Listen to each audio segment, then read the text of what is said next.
settled in on your first night. I actually worked in that office before you. I'm finishing up my last week now, as a matter of fact, so I know it can be a bit overwhelming, but I'm here to tell you there's nothing to worry about.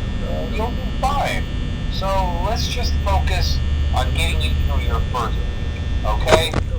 Let's see. First, there's an introductory greeting from the company that I'm supposed to read. It's kind of a legal thing, you know.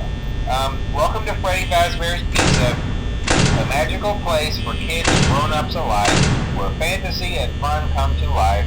Fazbear Entertainment is not responsible for damage to property or person. Upon discovering that damage or death has occurred, a missing person report will be filed within 90 days or as soon as property and premises have been thoroughly cleaned and bleached and the carpets have been replaced. Blah, blah, blah. Now, that might sound bad, I know, but there's really nothing to worry about. The animatronic characters here do get a bit quirky at night, but do I blame them? No. If I were forced to sing those same stupid songs for 20 years and I never got a bath, I'd probably be a bit irritable at night too.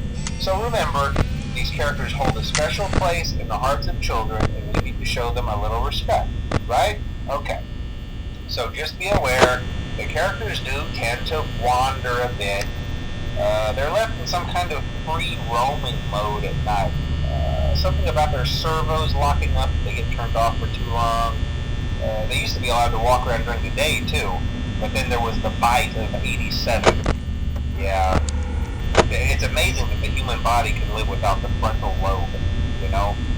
Now, concerning your safety, the only real risk to you as a night watchman, if any, is the fact that these characters, if they happen to see you after hours, probably won't recognize you as a person.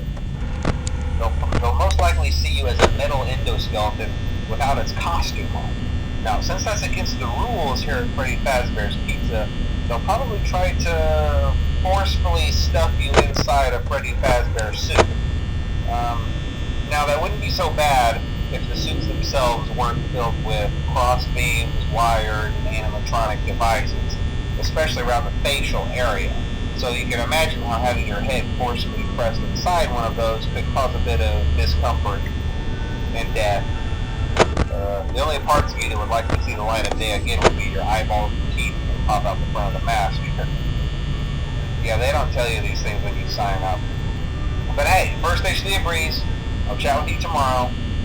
Check those cameras and remember to close the doors only if absolutely necessary. Gotta conserve power. Alright, good night.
Congrats! I won't talk quite as long this time since Freddy and his friends tend to become more active as the week progresses. It might be a good idea to peek at those cameras while I talk, just to make sure everyone's in their proper place, you know. Interestingly enough, Freddy himself doesn't come off stage very often. I've heard he becomes a lot more active in the dark, though, so hey, I guess that's one more reason not to run out of power, right? I also want to emphasize the importance of using your door lights. There are blind spots in your camera views, and those blind spots happen to be right outside your doors. So if you can't find something or someone on your cameras, be sure to check the door light. You might only have a few seconds to react. Not that you would be in any danger, of course. I'm not implying that. Also, check on the curtain in Pirate Cove from time to time. The character in there seems unique in that he becomes more active if the cameras remain off for long periods of time. I guess he doesn't like being watched. I don't know. Anyway, I'm sure you have everything under control. Talk to you soon.